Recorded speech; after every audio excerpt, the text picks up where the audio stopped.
Jean-Michel, thank you very much for doing it. Hello, everyone. My name is Flor from eternalscentjourney, and I have a pleasure and an honor to be sitting with Jean-Michel Duriez. We've known each other for a while now, and I know you before I knew you personally with your creation. And I think if you don't know who this man is, you probably smelled his creations for Dropper 2, for Rochas, and of course his own brand, but also something new that is upcoming. So I'm really happy to be talking to It's a you. real pleasure. We are in Munich. Yeah, It's my good to see you. absolutely. Thank you very much. So I have the pleasure to also welcome you in Munich, and I know that you're a busy man, and thank you for taking the time to talk to me. So it's really a pleasure. Yeah, it's my pleasure. Thank you for welcoming me here. Yeah, absolutely. So, Roshan, for people who don't know, maybe you can walk us through the initial days when you started Perfumery and how it developed. You've been doing it for more than 35 years, from what? Over More than there. 35 years. Yeah, I started a very long time ago, and I was trained in a very old company called Rouen, the south of France in Grasse, that was then merged with Givaudan.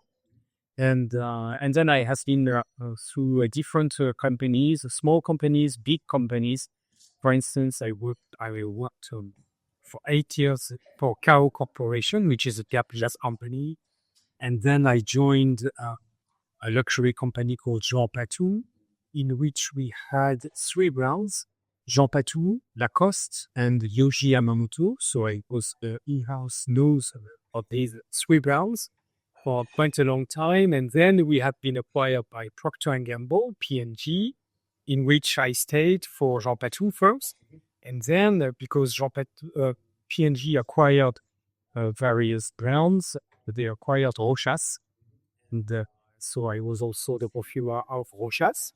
And then a long time after, P&G sold Rochas to another company, Interparfums. And so I left the group and made my brand under my name, Jean-Michel Duriez, which we kept for 3 years. And then, because of COVID, we had to stop. And after creating my brand, I created a small company called Atelier JMD, which is a creation agency for other brands, such as, for instance, Carlotha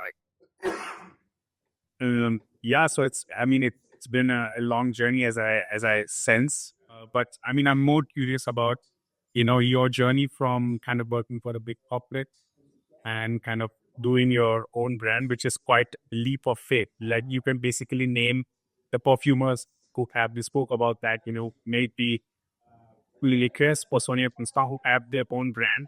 How was it working for a big corporation and then coming back to somehow doing your own thing? Yeah, sometimes I speak with a good friend of mine who is Francis Curjean, and he told me, you have done everything in this industry.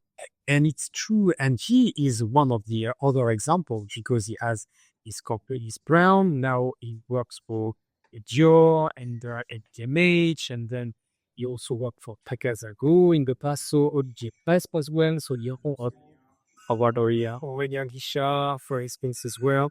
So yes, I have worked in various areas, small companies, big groups, and brands, and my own brand. So every time there is something new and something different.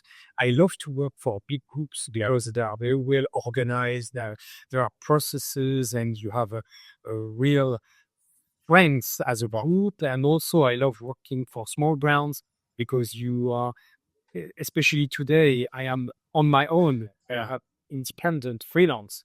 And it's very, very nice because I do what I want all the time. I decide every day of my schedule, and I make playgrounds, and I have a real good cooperation with my customers. So every time it's a different story, but I think I loved every part of my life until now. Right. I think you get the structure from working in a big corporation, but you get that kind of a creative freedom when you work for your own brand. And I think if you have experienced both, I think one helps the other. Will be Absolutely. And also, what is great about having your own ground is that you have really tackle all the subjects in the fragrance industry.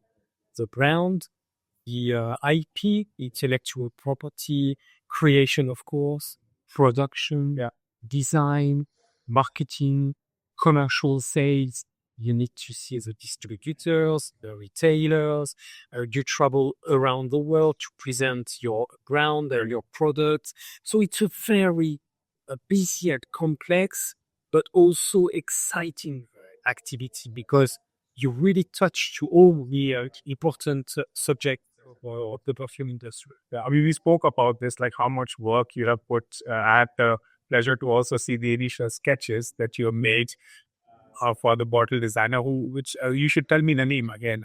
Pierre Dinan, who is the man with the 1,000 bottle.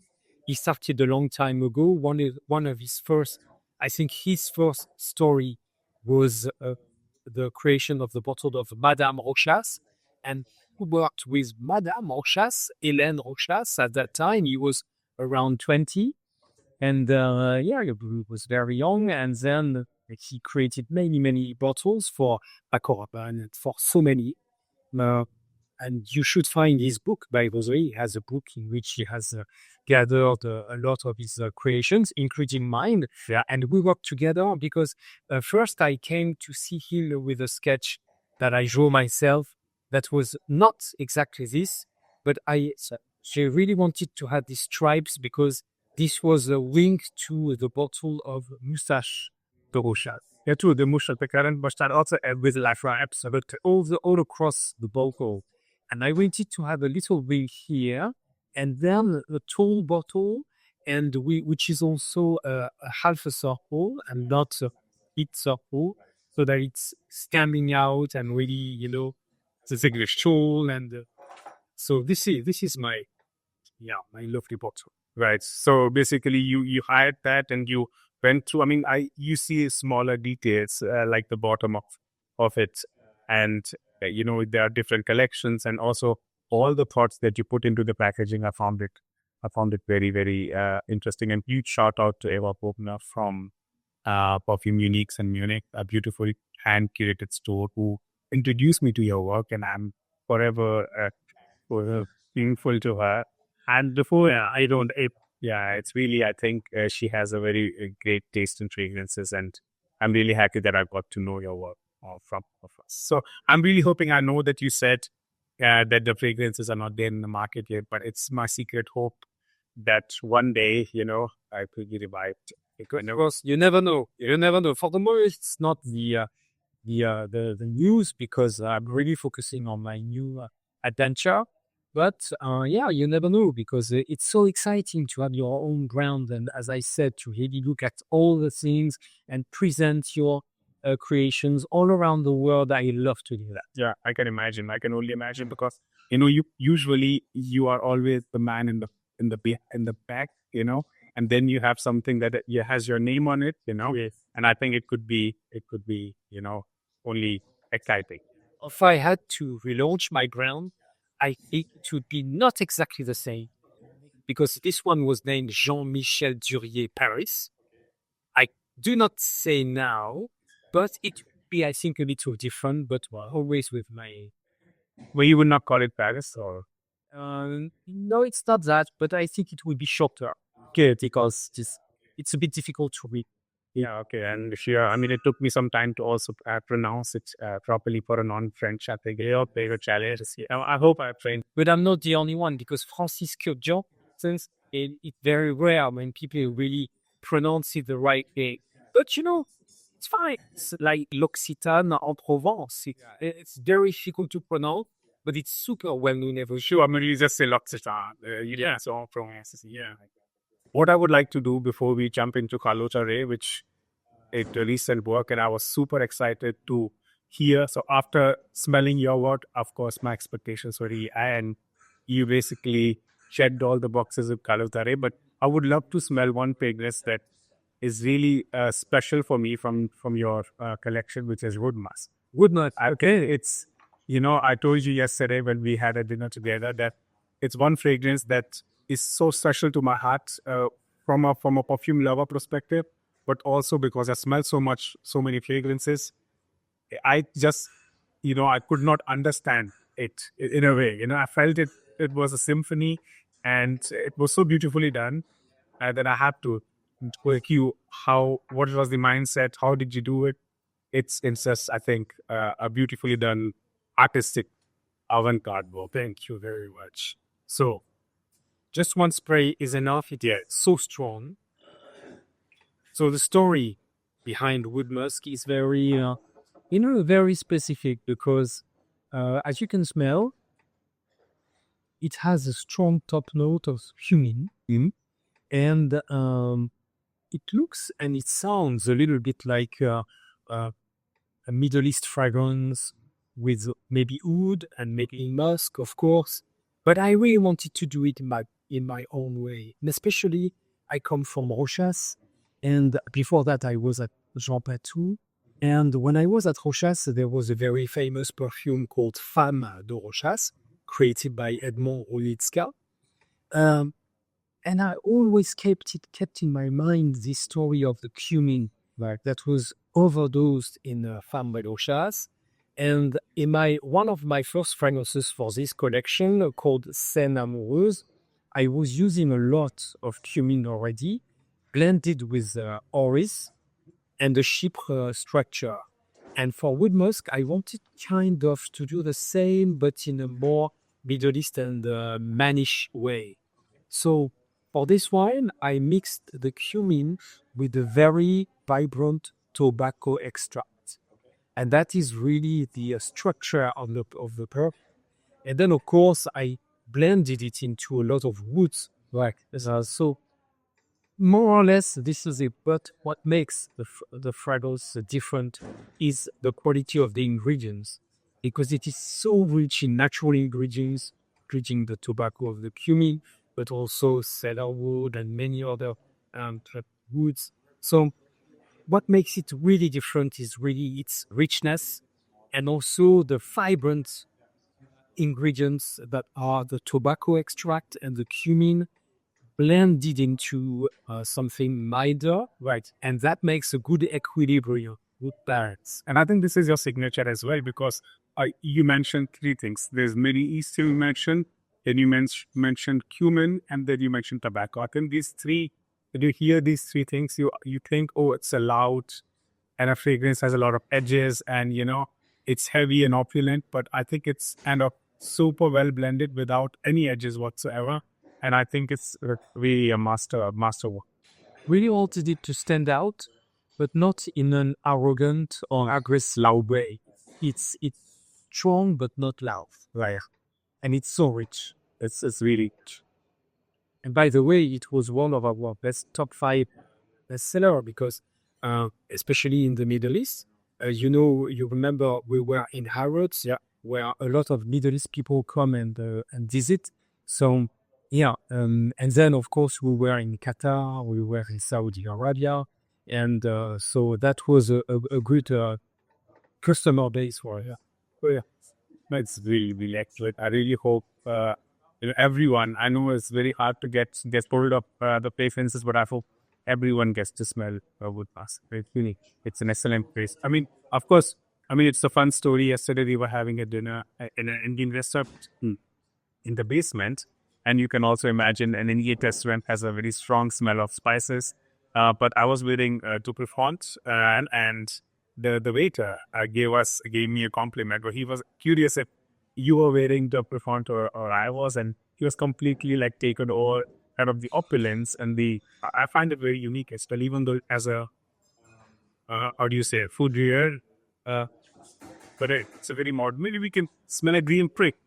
I think it's also another fragrance that is very It was our bestseller, really number 1, more than 50% of our sales. And with this fragrance, I wanted to have at the same time the sweetness, the mildness of some cocoa, chocolate mousse blended with saffron and rose. So quite rich. And the structure for this one was more, as you said, a fougere. So very easy, very nice, long-lasting well, was not old-fashioned thanks to the saffron and the rose and chocolate, which are really giving this impression of modernity. Yeah, but also there are some greeny aspects up top with I cannot explain. I, I found Fougere fragrances always like, like dad like smelling or grandpa like smelling. But when I smell this, I was like, wow, it's a very modern and kind of unique take on Fougere, and it has such vibrancy when it opens up, which is not the case in a classical old style Fougere. And one of the reasons why it was our bestseller is that it kind of makes a love at first sight. And yesterday, Ignil in the restaurant, this is what happened with the waiter. He was smelling your perfume that was do before, and I would sure he had a love at first sight. And that's why, and can I say that today, he found my name, I don't know how, and I mail, and he sent me an email to say, sir, how can I get this perfume? I don't know how he could sign. Maybe on my back card, I don't know. But yeah, he sent me an email to say, how can I get France? I think it's it's like an opener, I think it's this fragrance that kind of encapsulates you, it catches your attention again without being loud and obnoxious. And I think this is really your signature, not only for your own line, but also for Carlotha Ray and the other things that you have done. But really, really exciting. Thank you. Amazing. All right. So we move on from your brand to a new or fairly new, at least in my experience. I think they are Carlotha Ray. It's a Spanish-Italian brand. It's an Italian group. The brand was founded by a woman coming from Paraguay. But finally, so she grew up in Paraguay, and then she came to France to do her job as a artistic director and style. And so she started drawing many things in fashion, but also in porcelain, where she was drawing, the decoration of porcelain. And then she married with someone from the porcelain, a very family called Renault. And now, so her name is Mariela Schwartz-Montiel Renault. And so now she lives in France, in Limoges, in the Limousin countryside. Life is so where there is a lot of fruits and yes, yeah, and nature. And she lives in a castle with gardens, flowers, very natural environment. Yeah, absolutely. So what is also very interesting is the brand itself. You produce kind of vegan shoes. So he's the one who designs them. Yeah, and they are produced. So basically like from ground up created by them. And then she came to you, I think in 2020, 2018. We founded the shoes company 2019. And then in 2020, she founded the perfume. And so she contacted an agency called Elius. And Elius called me and proposed that I would be the sort of in-house perfumer for the brand, because in the past I was for Jean Patou and Rochas and Yoji Yamamoto and Darkos. So, and Rota. So, yeah, they wanted to apply kind of the same DNA. And so that's why I had the pleasure to have created all the fragrances. So they started with 3 fragrances, then which was the first collection, and then a second small collection with 2 fragrances. I'll put them on screen. Okay, and then now we are currently introducing 2 new fragrances that we will also smell together. So let's talk a little bit about this in-house perfumery, right? So of course you stayed as a freelancer and you created these fragrances, but it was very fascinating when you said that you created a base specifically for them. And of course, it has to do with the vegan leather, kind of the sustainable vegan leather topic. So please talk a little bit about that base that all these fragrances have. Yeah, the idea, because I was the first one, the first fragrances. And because I was coming from Jean Patou, in Jean Patou, we had a signature, which was a rose and jasmine signature. And you have it in the kind of basis. Yes, exactly, because it started with Joy, perfume Joy Jean Patou. So, and of course, we all know the Guerlinade, which is also a style coming from a Shaima. So this ambery note that was here in the Guerlain fragrances for a long time.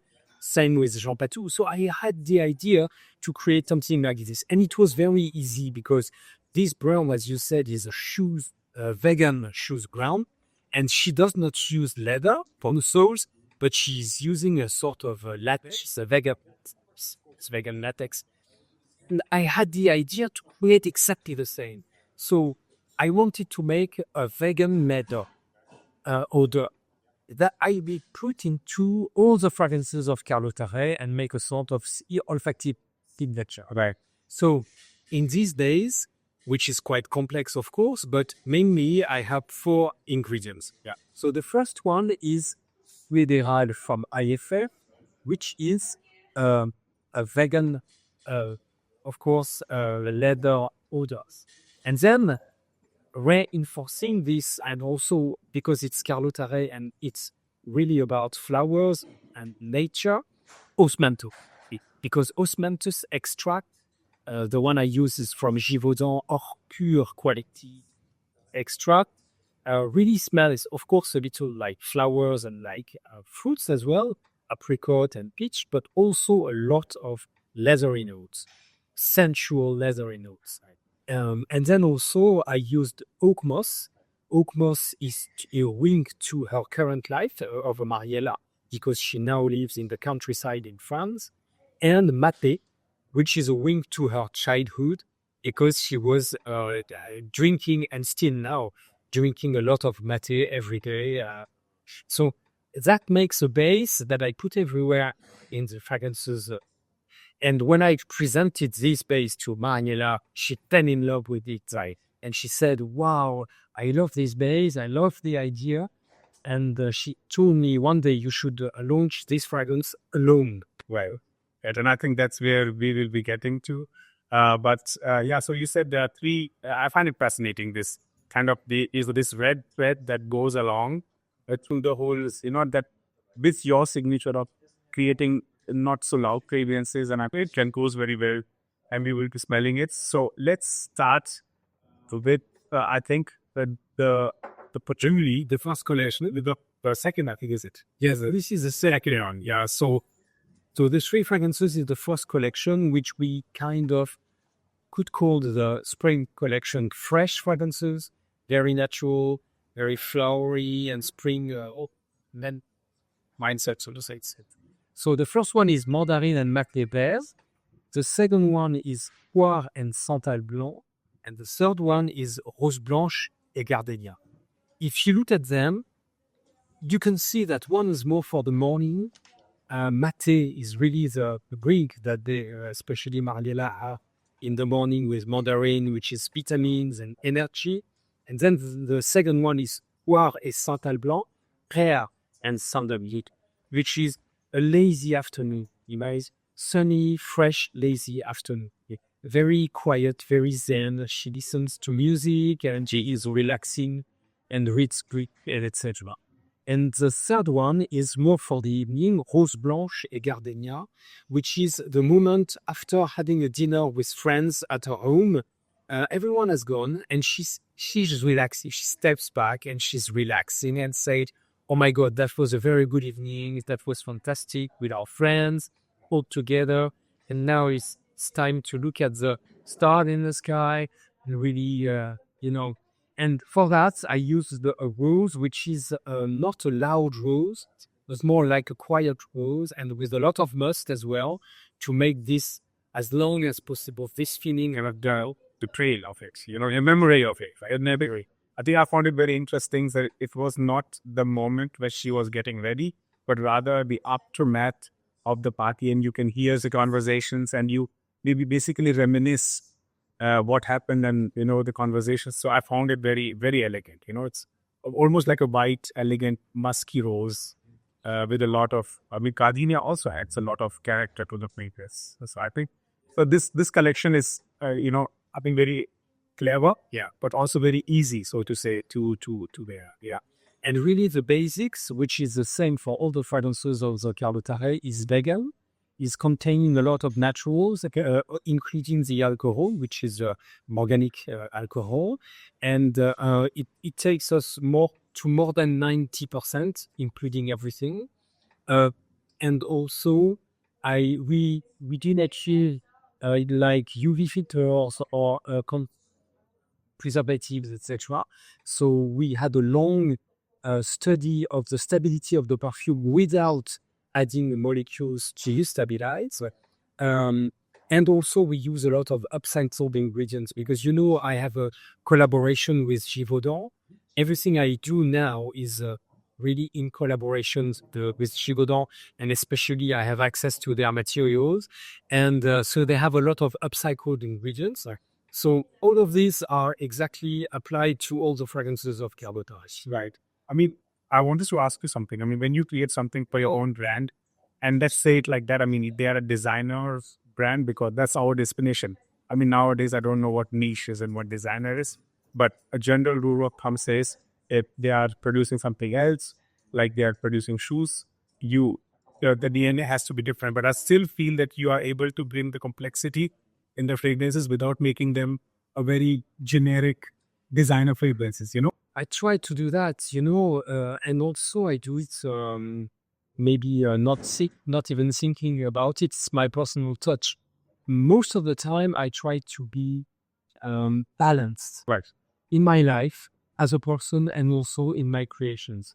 So even when I make a strong, long-lasting fragrance, I really try to be as balanced as possible. It's really my personal mindset. Yeah. So I try to do that.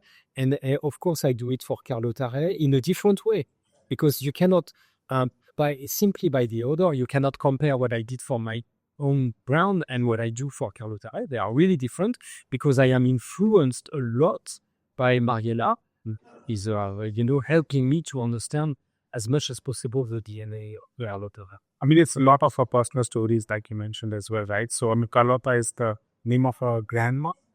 So I think you will talk about that also but most of the fragrances are somehow her personal stories, right? So before we move on to the newer collection, I have to mention that from here, the Poire and Santal Blanc won the Fifi Awards. Poire and Santal Blanc won Madame Figaro Award, which is a French magazine.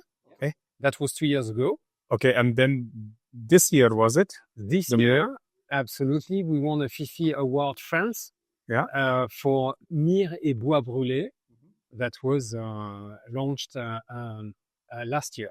Okay, that's amazing. Let's smell this one. Okay. I think it's very interesting because I love everything with myrrh, but here it's a very interesting take on a myrrh, I feel. In fact, in every Carlotha Ray fragrance, Mariella is always telling me a story about something personal in her life, and that gives very interesting tips to create the fragrance. So for this one, Myrrhe et Bois Brûlés, it's a story of a winter, what we call in French salon d'hiver. So salon d'hiver means you are in the winter, it's snowing outside, it's freezing outside, and you are in your home and you have a fireplace with a wood burning, and it feels this sort of smoky atmosphere. And she is with her family, and she wants to cook some tarts or cakes and making tea, and you want to warm yourself with what you eat, and with your fireplace you make a little fire. So it's really this contrast of freezing outside and warm inside.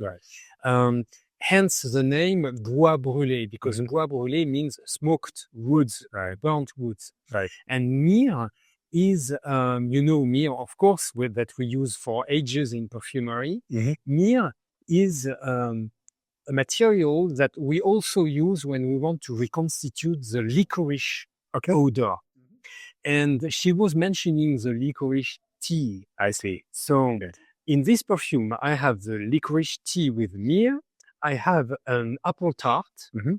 I have some materials with the myrrh that make this impression of smoky woods, bois brûlé. Mhm. And altogether, that makes this winter salon d'hiver, Right.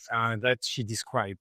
I mean, it's like gourmand, but without being sickeningly sweet. So I think this kind of a cake thing is very well complemented with a burned smoky woods, which I find very interesting. Yeah, exactly. That's what I wanted to do. I didn't want to fall into the sweet, sugary type of notes, but I wanted something playful. But also on the other side, as I often do, I wanted something sophisticated, elegant. Yeah. And the smoky wood and the myrrh are really bringing this as well. It's very well deserved award for this one. Thank you. And then the second one was the Palo Santo and Patchouli Red, which is also very interesting because it's a rose fragrance. Yeah, it doesn't say it, but it's actually a rose fragrance with a lot of woods. Again, Mariela, when she contacts me for a new fragrance, she talks to me about memories. So the first, the Myrrh and Bois Brûlé, is our current memories of our French life. Right. And Palo Santo and Patchouli Vert is about our childhood memory.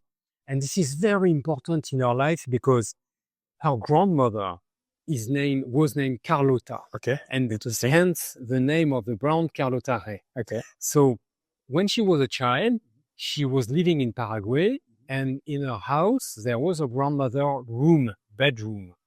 And when she was a little girl, she loved to open the door and, spy into... We all do it at some point of time, because we look up to our parents. Your son is doing this, I'm sure. And so she loved to open the cupboard where the linen was staying. And that cupboard is important because it was made in Palo Santo wood. Okay. The name Palo Santo wood, the name of Palo Santo there in Paraguay is quebracho. So the cupboard in itself smells very strong. And then inside you have the linen. And she was telling me that her grandmother used to crop some patchouli leaves from the forest, green one, fresh one, and put them between all the linens to first, of course, to perfume side, and also because it's an insect repellent. Wow. So all of this all together, I added my own vision also because, I'm a creator. So I love to mix my vision with the creator vision. And I added, as you said, rose, saffron, and raspberry. And where does this come from? Yeah. It comes from wood rose, one of my perfumes that I created for my brand. So if you want to... Very opulent and larger than life. Yeah. And a completely different perfume at the end of the day. But there is a family, definitely a family scent, which is... Yeah, so beautiful. This here for Palo Santo, you can smell this greenness of the patchouli leaves. Do not mix with the patchouli oil that we use, of course, in perfumery for a long time, because patchouli in perfumery is made out of dried patchouli. Okay. And that differs to the patchouli molecule. Whereas the patchouli leaves, when they are green, they don't smell like this. And so I listened a lot to the stories of Mariela to build this perfume, including the Palo Santo. Palo Santo, we don't have the oil, but we also reconstitute the oil by our memory. Is it like does it go in the sandalwood, the driftwood direction, Palo Santo? Or? Yeah, it's a mix. If you smell Palo Santo, you can buy it. By the way, Palo Santo. I've smoked it. Yeah. Yeah, and so you can buy wood, a small piece of wood, and you can also buy. I bought it on Amazon. The oil. Yeah.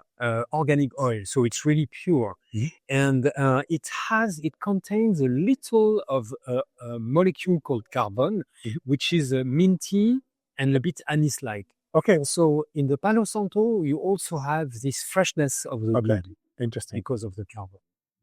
And where did the rose come from? Was it like all the perfume she had, or like some I don't know, some cosmetics? Like, because there is quite a lot of rose in there. So was that also a part of memory? Good question. It comes from the same cupboard. Okay. Where there was the linen, patchouli leaves, and a small box of rose talcum, you know? The talcum powder. Okay. So very old style. It was our grandmother, and she was using a little talcum, and this one was perfumed with rose, and she loved to open the box and smell it. Yeah, but there are also powdery, musky aspects in it, which is, I think, in all of them, but I think it really makes sense when you smell it. Yeah, and this one is made in a more fresh and nature way. Yeah. Whereas for Jean-Michel Duriez brand, I really made something opulent and very larger than life. Yeah. Amazing. I mean, again, I think it's a very unisex rose fragrance. I feel it's beautifully done. Thank you. Amazing. So this was the second collection, and now we talk about the fragrances that are not out yet. This is the recent one, and you will be kind of now launching it. It's currently presenting, including you, to bloggers and press, and then it will be on the market very soon, in a couple of days, let's say. Exciting. And this is why you don't have the bottle, the finished product, but you have the bottles coming from Givaudan, because it's really I made them before coming. That's amazing. So let's smell them, and this was the base that you were talking about. Maybe you can tell us a little bit about how did you kind of increase it, not only from the base, but what did you wrap it inside? So it was a very creative and construction type of fragrances. So Mariela, every time, as I say, when she makes a new fragrance, she talks to me and sends me a sort of mood board with full of images. And it's always about family stories. Right. So here, the family story is vacation, holidays in summer in Greece. And she sent me a lot of pictures coming from magazines, etc., just to show me that she didn't want to, use the sort of usual sunny afternoon in Greece with the blue and the white and etc., but in a more refined and white and gray way. That gave me the idea to use what we call in French fleur de sel, which we could translate by salt flakes. Okay. And add a mysterious ingredient that I will name in a few seconds. So I wanted to make definitely a fragrance that is based on salty note, but in a dry way, not in a aqueous way. And also because I was seeing on all of this picture, the sand, the mineral impression, the woods, etc., I used a sort of ingredient and accord that I called driftwood.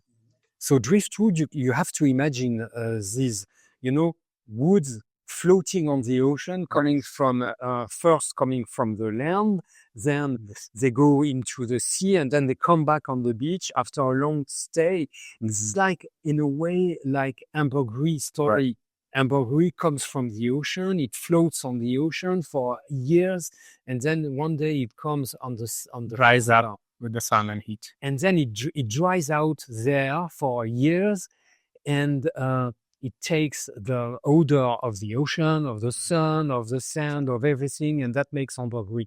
It's the same in a way for the driftwood.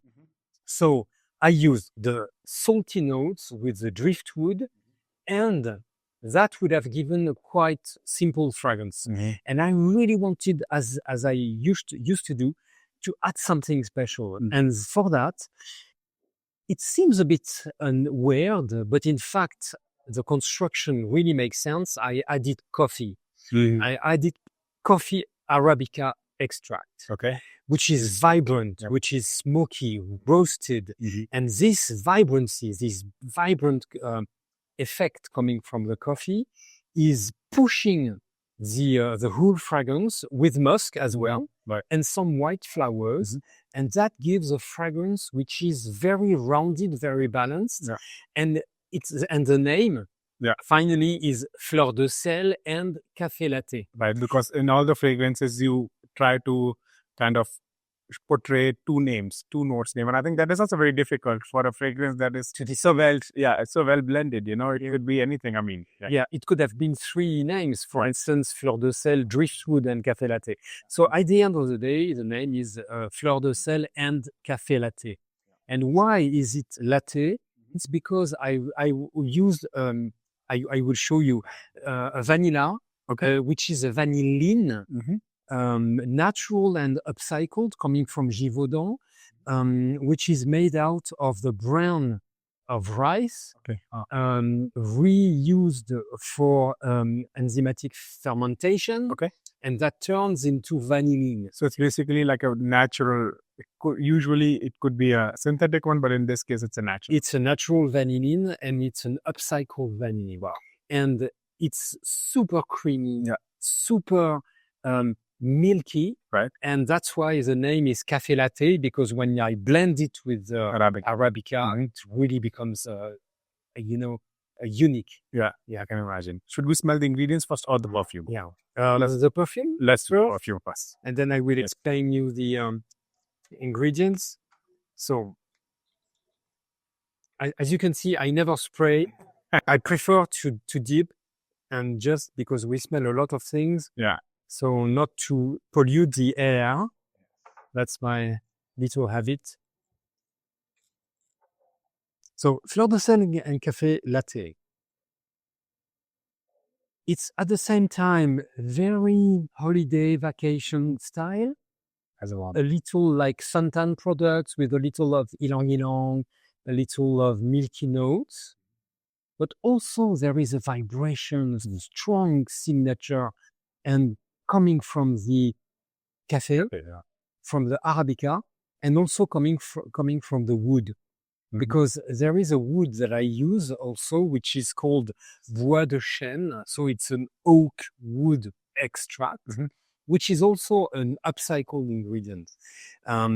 Usually, when you make barrels for the wine industry and when the spirits and whiskey and etc., you make barrels.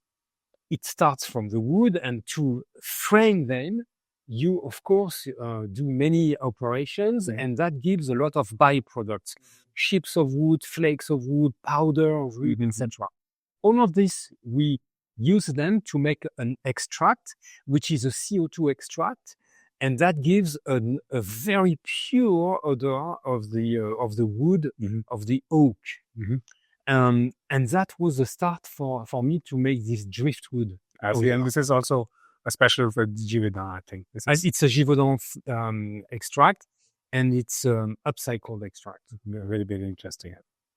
And now I get more aquatic, salt-like, watery. Yeah, you have this balance between the aquatic, salty, iode thing, and of course you have the strong, because it's a sunny afternoon as well, so it's a strong coffee and woody note at the same time. But don't expect woody amber. Don't expect dry woody ambers. It's not that at all, because I don't like to use these too much.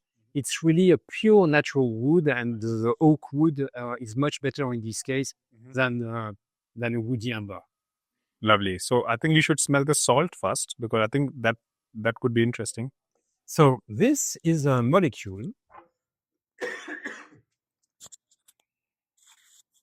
It's an old specialty containing a molecule called Cuir, and this one is algénone from Givaudan, which is very different from the usual cologne, for instance. For me, it's like I just can't get over like how animalic, it has this kind of a same ambergris, like nuance. Yeah, absolutely. And that's why it blends very well with the driftwood accord, because it's, making it more natural. And and if it's a driftwood, it means that it was in the ocean before being on the sand of the beach. So this is really bringing the Fleur de Sel impact and also the driftwood impact. It's animalic too, slightly, or this aquatic animalic. Yeah, you have the aspect, impression that it's a bit, a little bit, yes, yeah. Wow, but it's so well blended in this. It doesn't. This is very loud. It's very, very loud. It's a strong one, yeah. But at the right dosage, it gives something really natural. Yeah. So this is more or less the, let's say, fleur de sel ingredient. And then I mixed it with ylang ylang. Yeah. And also with a molecule coming from Givaudan, which is called maonial. Maonial is a molecule that replaces lyral that we cannot use anymore. Right. And it's a super interesting white flower and fresh ingredient. Gourmand. Not really gourmand. It's more in the green white flower. Okay. But strong, molecule. Can we smell it? Yeah. And it really replaces, in a good way, not completely, of course, the lyral. And the name is maonial. That's right.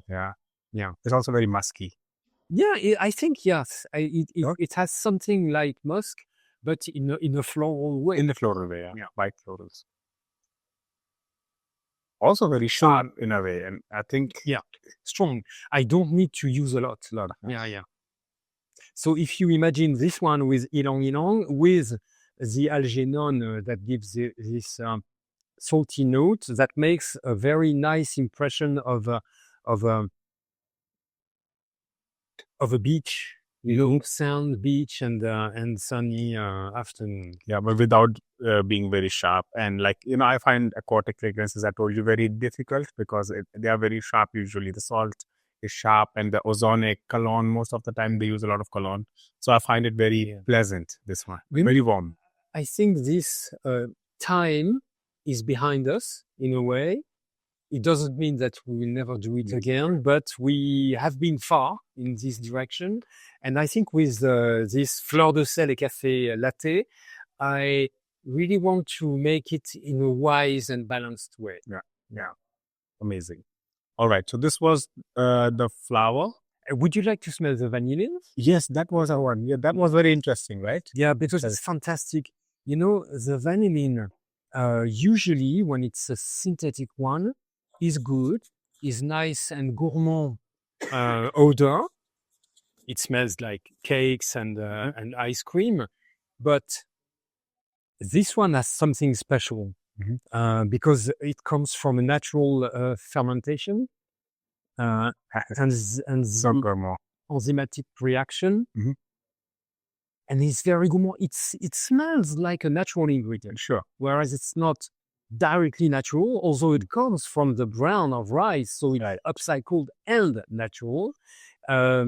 It's a new product in itself. Yeah, I think.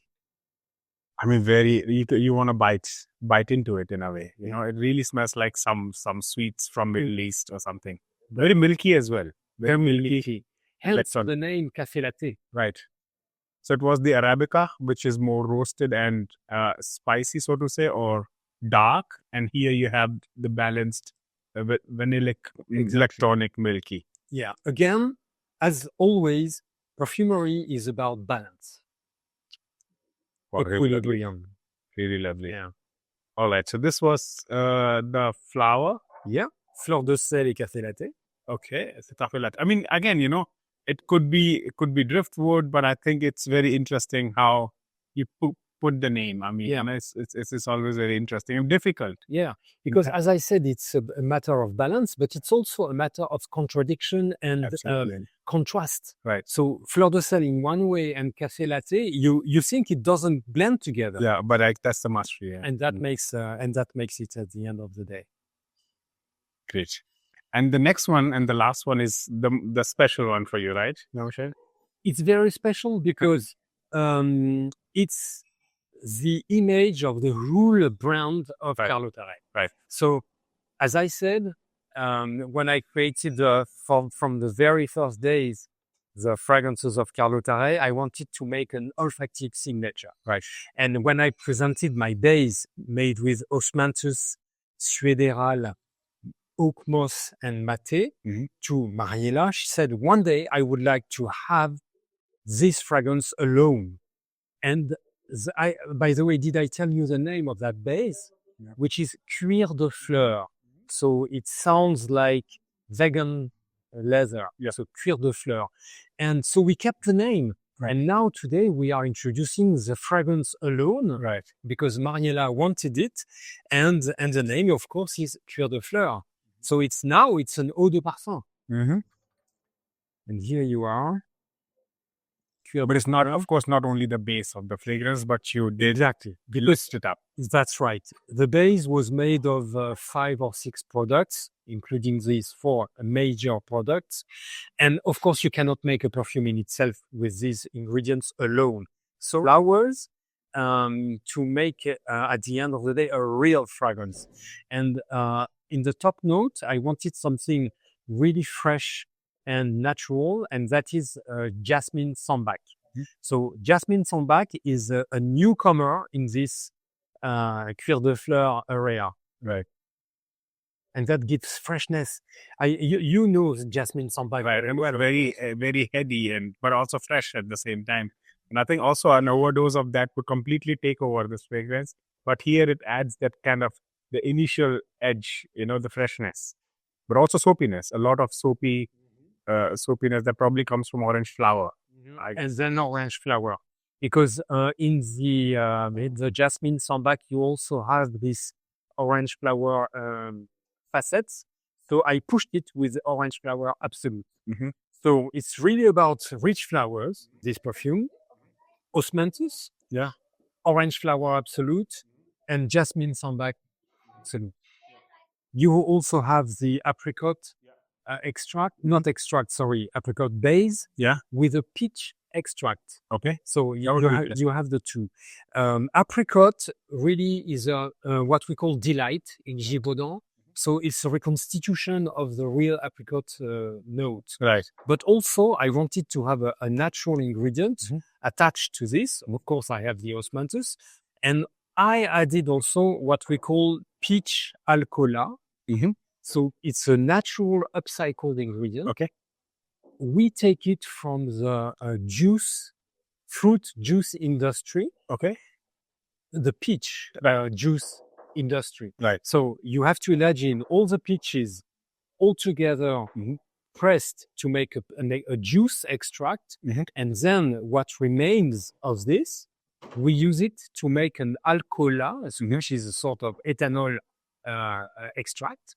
And that gives a peach extract, so it's natural and upcycled. Wow. But this is not the delight, because delight is the apricot. Yes, and delight is the apricot. But of course, all of these blend together. Peach alcoola, apricot delight, and osmanthus extract. So there was this, the natural, delight. There were the delights, which are somehow, they don't exist in nature, so to say. And then you basically... It's a reconstitution made by Givaudan. And there is a big series of delight in the Givaudan with a lot of everything gourmand, everything that you can eat. Exactly, everything gourmand. First, maybe we can smell the peach. Yeah. So the peach alcoola, as I said, is upcycled and natural because it comes from the peach juice industry. It doesn't really smell like a living peach, like biting in a peach.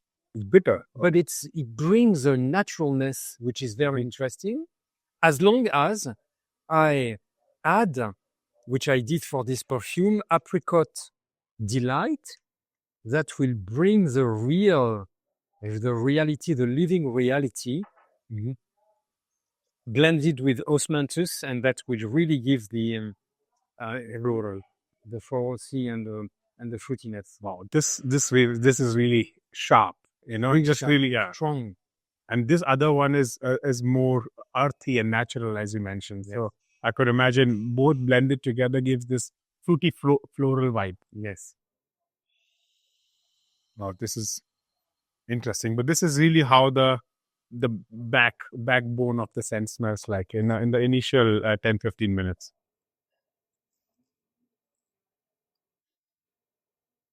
Wow. I mean, this delight thing is very interesting because it has this synthetic sharpness, which I think it could be interesting when you start blending them. Yeah. And if you use just a little that gives a strong impact of naturalness, Yeah. although it's a base. That's amazing. No, thank you very much for showing this to us. Very welcome. I can't wait for people to explore Carlotha Ray and your other upcoming in the works, work. And, I'm really happy that you took your time. I could welcome you in Munich and, I could smell all of this because of, from when you are interested in perfumes, you see a lot of this, but you don't see a lot of this. And this is why it's always exciting to see the behind the scenes. Absolutely. But also to see what it takes to create a fragrance and when you smell the product, kind of what do individual ingredients, so to say, what role do they play? Yeah, and it doesn't come like this. You have to make a lot of samples and try many things, many ideas in various directions, and work with in this case with Mariella Schwarzmantel to really find the final one, which will be the perfect one. Absolutely. And Jean-Michel, before I let you go, please let us know, what do you have upcoming? Are there projects that you can talk about, or? In a few days, I will go to Japan. Yeah. To Tokyo. One of the big department stores in Tokyo is called Isetan. And I am invited to make conferences for the launch of a new two new perfumes for a brand called Sanoma, launched by